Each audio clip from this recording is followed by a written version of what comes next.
And welcome to a VSA Capital video blog. And I'm delighted today to have Brett Boynton, the Chief Executive of Tectonic Gold, which has been a pretty exciting stock so far in the last 6 or so months, but I think there's still plenty more excitement to come. Brett, I would say good morning, but it's actually, I can see out your window, it's good evening because you're obviously sitting in Sydney and I can see the sun starting to set. But I think it's also your winter coming up and it's our summer coming in. So we're the lucky ones. That's right, Andrew. Great to chat again. Yep, I've got my puffer on. Things are getting cooler here, but fortunately, that means also the rainy season's pushed on, and we're back into the field. So yeah, exciting times for us. This is we have a nice productive block of the year now for the next 6-9 months.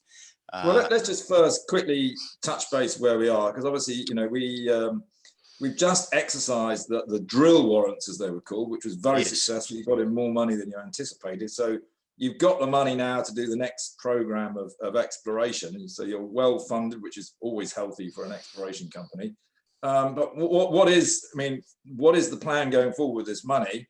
And also just quickly update us perhaps where we are on the assay results, because we've still got a few waiting. I know the labs are incredibly busy from the last drill program. Just give us a quick update where we are. Yeah, sure. So let's start with the assay results. We did that drilling in December and January, and we picked the eyes out of that and sent what we thought would be the higher grades. So the high grade intersections that we had, sent those into the labs, and we got some good results out of those. And then what we did was we sent the halo around that as such. So we're looking for you know, the bulk of material around that. Obviously, with a high grade core, when you're mining, you've got to mine a lot of material around it to get to the core. So we wanted to see, you know, what the economics would look like in that halo, and that's come back really positive. We've got a nice sort of 30-meter wide halo around that high-grade core. Good copper results, running up to 1% copper in that. So very encouraging. Remember, we had gold grades up to over 16 grams and copper up to 1.5%. So a great package there over a sort of discrete intervals along our strike zone. So we well supported by our shareholders. Most of the warrants converted back in. We now well funded to go and follow up on that program. So what does a follow up look like? Well, we're back into the field. We had to do a bit of tidy up and some rehab. If you recall, in February, we had to get out of the field pretty quickly because we had a monsoonal event come through and rain and lightning. So we had to pull the rig out and the people out, keep them safe, which meant that we had to do some rehab on the way back in. And that's important to keep our social license. And you see what happens when you don't keep that front of mind. So at the same time, we're cutting new tracks into to take bigger rigs into Southern Copper. So we're going to be doing some deeper drilling at Southern Copper. We need to have bigger tracks in there to get the equipment in. That's also enabled us to scrape away some of the surface areas and expose fresh rock around that target area. That's important because we're back into the field and doing some mapping, follow-up mapping there as a prep for the drilling. We have a very high-profile independent expert in there doing that field mapping program with us. The importance of that is, one, you want to keep independence, so we're not just sort of all drinking the same Kool-Aid. But two, he's a Newcrest expert retained by Newcrest and one of their key people on the Haverian project at Greatland Gold. And that's obviously one of the stocks that we're trying to emulate. So we've brought in the kind of the best of the best to help us with our thinking there. At the end of this program, what we'll have is a model that's been refined, tightened up, and then we can put our drill targeting onto that. Once we have that in place, we have Dr. Greg Corbett retained. Greg is of Corbett and Leach fame, one of the most high-profile copper gold porphyry experts in the world. He'll opine on our drill targeting, just make sure we have that good independent thinking on our drill targeting before we go and spend the shareholders' money and exercise that drilling program, primarily targeting Southern Copper. That's our exciting play over the next couple of months. Southern Copper, you know, we had 16% copper grades in the supergene there, very high grades. So exciting to go after that, and good gold grades there, over 3 grams per ton as well. So that's Just I'll Yeah, pick up on that point. I mean, obviously you're a gold play really, but you're getting pretty excited about the copper, aren't you? And of course, that's what the majors will get excited about. So, I mean, you haven't dropped the gold, have you? It's just the copper's coming in as well. Yeah, in terms of what we do as an intrusive related gold system exploration expert team, is for us the copper is a pathfinder. When Rio moved in on our northern boundary last year, the impetus for copper became a little bit more important, because obviously Rio is one of the potential farm-in partners for us, and the reason we bring in these high-profile experts is so that when we go and present to a Rio, a Newcrest, Evolution, South 32, that caliber of potential farm-in partner, they want to see that recognized industry participants have had a look at this and given an opinion, and that helps with the due diligence. So the copper is an important piece for those bigger players.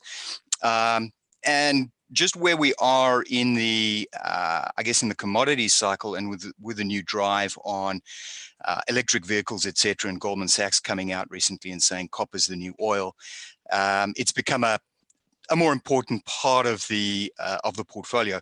But it really is part of the gold package, and we still remain primarily a gold company. That the copper credit's just adding to that value. I mean, obviously, one thing you've got a huge potential area, haven't you? I mean, it's like 40 kilometers long, and that's what the majors look for, is they need something of size, don't they? So you are actually well positioned in that respect. Yeah, absolutely. They want scale. Newcrest wants Acadia, where they can put a mine in, and they're still mining 20 years later, pulling hundreds of thousands of ounces per annum out, and thousands of tons per annum of copper. So scale's a big factor, and probably a differentiator between the East Coast and the West Coast of Australia. In WA, you can go and drill out small, low to medium grade pods of resources and take 20,000 ounces, truck it down the road and have it contract milled and processed. And that can be a little profitable operation that gives you cash flow for the next one. But that's not a game the majors play. What they're looking for are more the kind of things we see in Queensland, where you get these multi-million ounce deposits, very long mine life, high grade, and they can put a large balance sheet to work and get efficiency of scale. So that's what we're about. We're a project generator for those kind of buyers. So let's just look at it. Look at the question of why somebody would invest in Tectonic right now, because obviously we did at VSA Capital for your fundraise back last September. The stock prices performed well. The drill warrants were taken up well, so you're funded. The stock's been trading, I suppose, between about 1p and 2p over the last 6 months, currently around 1.5. But for an investor to come in now, they've got to see maybe 5p or 10p to get them excited. Now, I know there's some independent research out there with Align Research that says I think you're over 5p is the correct valuation for you. So that, I suppose, gets you there. But I mean, how do you see it going forward, without saying anything you shouldn't, Brett, that an investor coming in today at 1.5p, yeah, look, we should be delivering to you, hopefully, 5p, 10p. Is it all about getting the major to farm in, or are there other angles? Will the assay results, etc., come in? Can you see how you can deliver that path to the shareholder? Sure. So bringing a major in and emulating what Sol Gold and Greatland Gold have done, that's one path, certainly, and that would be a great option for us. When we design a program, we're looking at two things. One, we need to give the market information. We need to give our shareholders information, and we need to push the value for shareholders, and if we need to raise additional capital, go back into the market, make sure it's at a higher and higher price. But two, we also design the exploration program to generate information and a data room that is sufficient for a discussion with one of the majors. And they're quite distinct types of reporting. Newcrest doesn't need to see a JORC resource on our ground. They're quite capable of taking our raw data, analyzing it themselves, and going, yep, we can see potential here.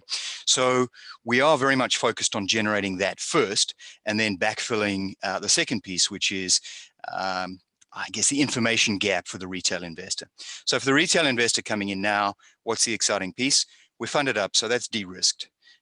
We have the capital now to go back into market, and we've been pretty smart about realizing capital out of our investments like Vox, we've sold down a position there at a significant profit that's generated hundreds of thousands of dollars for us, which adds to our technical budget.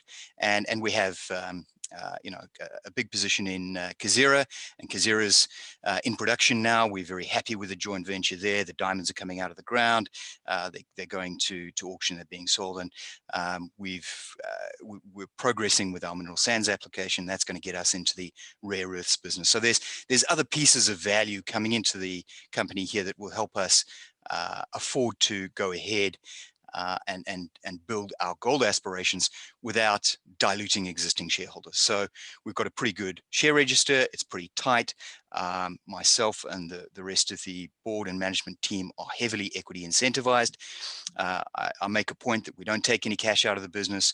We're all equity incentivized, and we're putting cash into the business. In fact, I joined in on the last round with your investors coming in from VSA. So in terms of a story, we think as an investment proposition that shows that management believes wholeheartedly in this.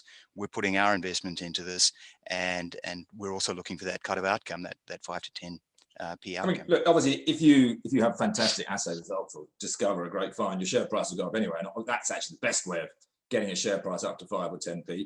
The majors coming in, as you say, that could be a 5 or 10p. I mean, there is one other thing, is that there's a few of you out there, aren't there, on the East Coast in Queensland, all playing similar games. Is M&A activity, which we've seen in the gold sector, and we're starting to see in the copper sector as well, is that also a possibility? I mean, at the end of the day, you're just looking for value for shareholders, aren't you? Absolutely. We're not emotionally wed to any of our projects. Obviously, we're focused on what we're doing at Southern Copper within the Specimen Hill project, but it's our intention to work the portfolio and then move on to the next asset and the next asset. Whether we, certainly we're on first name terms and frequently speaking with all the players in the space, and it's not just at conferences. We have long working relationships with all of our kind of peers in the space. We're actively looking at the drilling programs. We talk about results together, and we try and kind of encourage each other forward. So yes, M&A discussions are always on the table. The big driver for those kind of consolidation plays, though, is when you've got gold at the current price and the majors producing at very substantial margins, especially in Aussie dollar terms, and they will be a leader in driving the M&A. So we're in a ripe environment for corporate activity, definitely, and we're looking to be active in that space. And Brett, I mean, a final question perhaps. You are on the Aquis market. I know when we did the fundraise, 6-8 months ago, there were a lot of questions about Aquis, and I sort of said to you, don't worry, there's going to be a lot of change. The market's changing. As we stand today, I mean, how are you feeling about Aquis? Because my views are pretty well known that I think it's going to effectively replace the AIM market. But how do you feel as a company? Are you seeing the results that we sort of promised you? Well, Andrew, prescient as usual on the market, but we couldn't be happier with the way things are playing out in the Aquis. Although it's not a direct fit for us, the big raises being played out in cryptocurrency and attracting attention and bringing other brokers to the market has really lit things up. We've seen the spread on our own stock close, so that's for us as important as seeing the share price move up, because that's probably more so an expression of the confidence in the stock that the spreads have closed somewhat. So we're very happy to see all of that. And in terms of kind of operating user friendliness, the Aquis is fantastic for us. They're a hugely helpful team, and we're very encouraged. I'd certainly be recommending it as a home for a listing in the UK, and we're very happy with it, and continue to be so. I mean, I'm pleased to say so, and you're right. The spread is now down to only 5%. That encourages liquidity. All the big electronic trading platforms are signing up. So you can actually now, as a retail investor, go through your AJ Bell account, your interactive account on your mobile phone and buy Tectonic shares. And you know what? That's what I think you should be doing. Thank you very much, Andrew. I know it's Friday, we're recording this. Whilst we've been recording, the sun has been setting in Sydney. I can see it's gone dark out the window. So I think it's time you went and enjoyed a nice glass of wine or something at the end of the week. And look, we look forward to hopefully the share price, and I can only say hopefully really, but I think it will, going to 5 or 10p, and then we can speak again and be very, very happy. Absolutely. Thanks very much, Andrew. Great to chat.